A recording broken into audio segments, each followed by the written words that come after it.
I have 5 little rules that you can follow as you find your spark and bring your spark to life.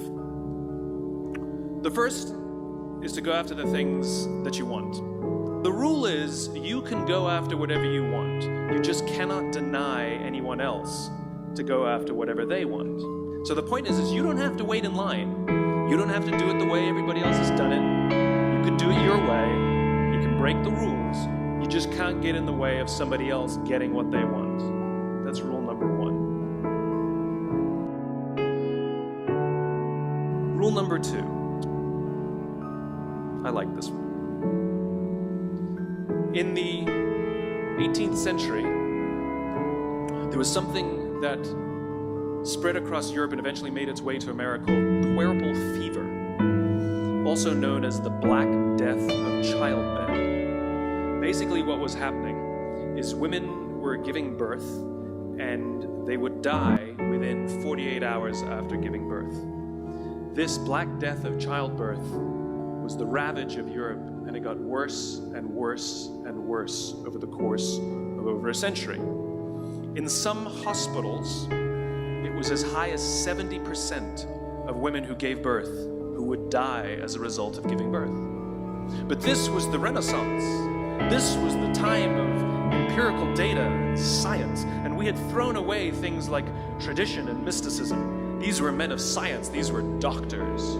And these doctors and men of science wanted to study and try and find the reason for this Black Death of childbed, and so they got to work studying, and they would study the corpses of the women who had died. And in the morning they would conduct autopsies, and then in the afternoon they would go and deliver babies and finish their rounds. And it wasn't until somewhere in the mid-1800s that Dr. Oliver Wendell Holmes, father of Supreme Court Justice Oliver Wendell Holmes, realized that all of these doctors who were conducting autopsies in the morning weren't washing their hands before they delivered babies in the afternoon. And he pointed it out and said, "Guys, you're the problem."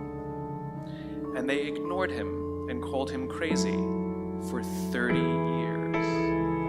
Until finally somebody realized that if they simply washed their hands, it would go away. And that's exactly what happened. When they started sterilizing their instruments and washing their hands, the Black Death of childbed disappeared. My point is, the lesson here is, sometimes you're the problem.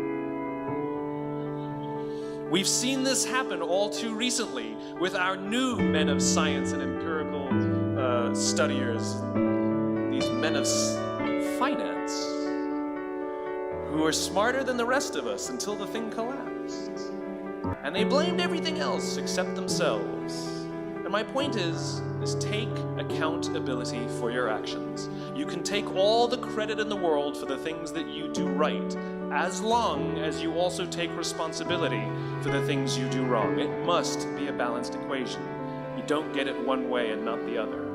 You get to take credit, and you also take accountability. That's lesson 2.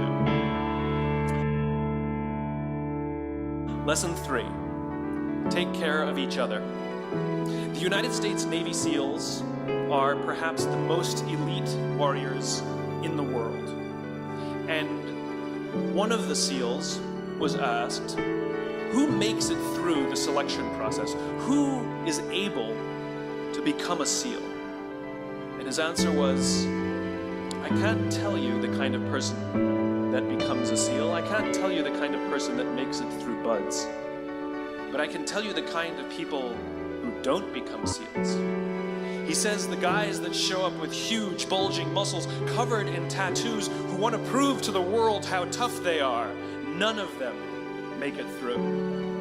He said the preening leaders who like to delegate all their responsibility and never do anything themselves, none of them make it through. He said the star college athletes who've never really been tested to the core of their being, none of them make it through. He says some of the guys that make it through are skinny, scrawny. He said some of the guys that make it through, you will see them shivering out of fear. He says, however, all the guys that make it through, when they find themselves physically spent, emotionally spent, when they have nothing left to give physically or emotionally, somehow, some way, they are able to find the energy to dig down deep inside themselves, to find the energy to help the guy next to them. They become SEALs, he said. You want to be an elite warrior. It's not about how tough you are. It's not about how smart you are. It's not about how fast you are. If you want to be an elite warrior, you better get really, really good at helping the person to the left of you and helping the person to the right of you. Because that's how people advance in the world. The world is too dangerous and the world is too difficult for you to think that you can do these things alone. If you find your spark, I commend you. Now, who are you going to ask for help, and when are you going to accept help when it's offered? Learn that skill. Learn by practicing helping each other. It'll be the single most valuable thing you ever learn in your entire life.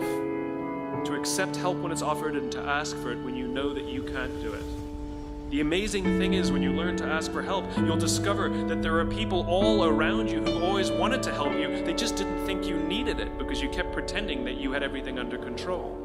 And the minute you say, I don't know what I'm doing, I'm stuck, I'm scared, I don't think I can do this, you will find that lots of people who love you will rush in and take care of you. But that'll only happen if you learn to take care of them first.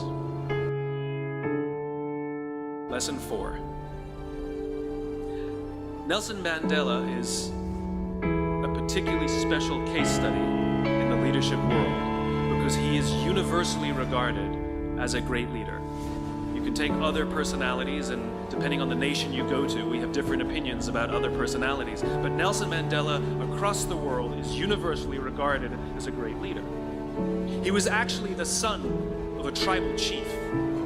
And he was asked one day, how did you learn to be a great leader?